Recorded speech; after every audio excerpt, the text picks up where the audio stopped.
Welcome back to another edition of Everyday Health Hacker. I'm Dr. Lisa Leal and I'll be your host.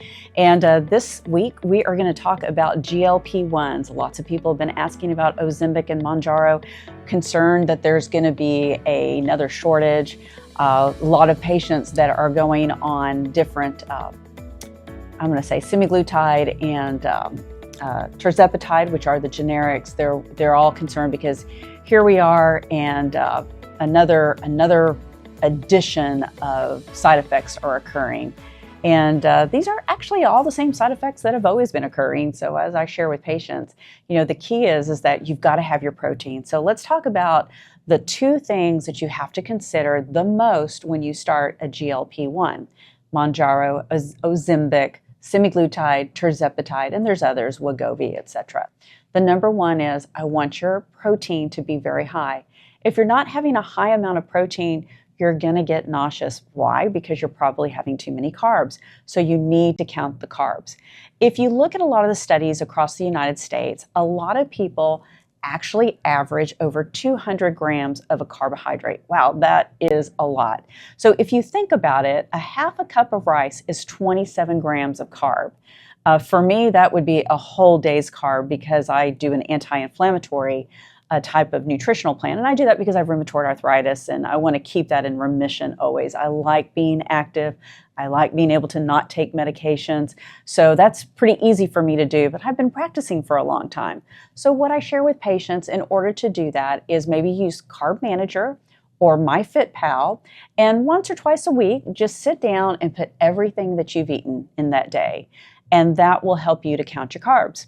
Now, a lot of patients will say, doc, I'm having a banana every morning with breakfast. I'm like, well, that's fruit. I appreciate that, but that's the highest carb of all fruits.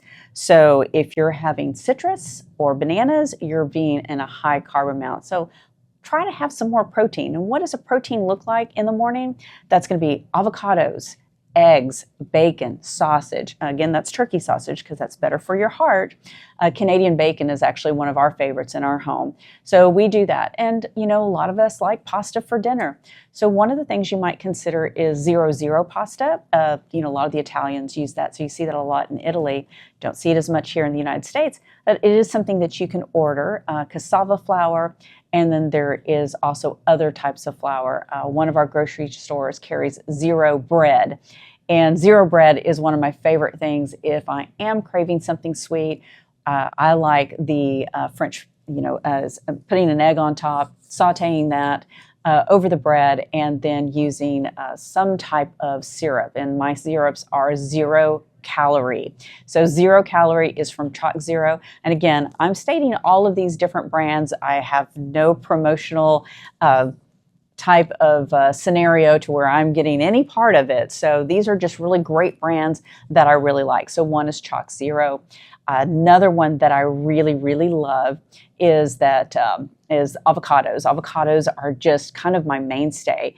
Usually in our office, all of us are usually kind of hungry about 2 or 3 o'clock. As dentists and physicians, I consider us Olympians. And as we saw the Olympians for the last years, they're competing all day long and they're practicing it. So for the very first patient, we need to be that same best as for our last patient. So having that mindset, having that ability to work out in the morning or at night, we need to be at our very most best. So that's our cognitive thinking. So a lot of patients will also, when it comes to GLP-1s, will talk about, hey doc, I'm doing all that, but I'm still not losing weight. Well, one of the things we need to look at is our hormones as well, especially with women.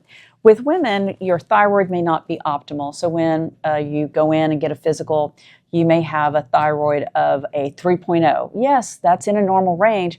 However, is it optimal? So I like 0.5 to 1.5 on a TSH. TSH is your thyroid stimulating hormone.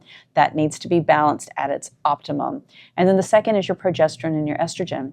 If your estrogen is too high or too low, you can get hot flashes. So women over 50 or maybe even over 45, you may be having these symptoms. So we'd like to take care of the whole person from head to toe.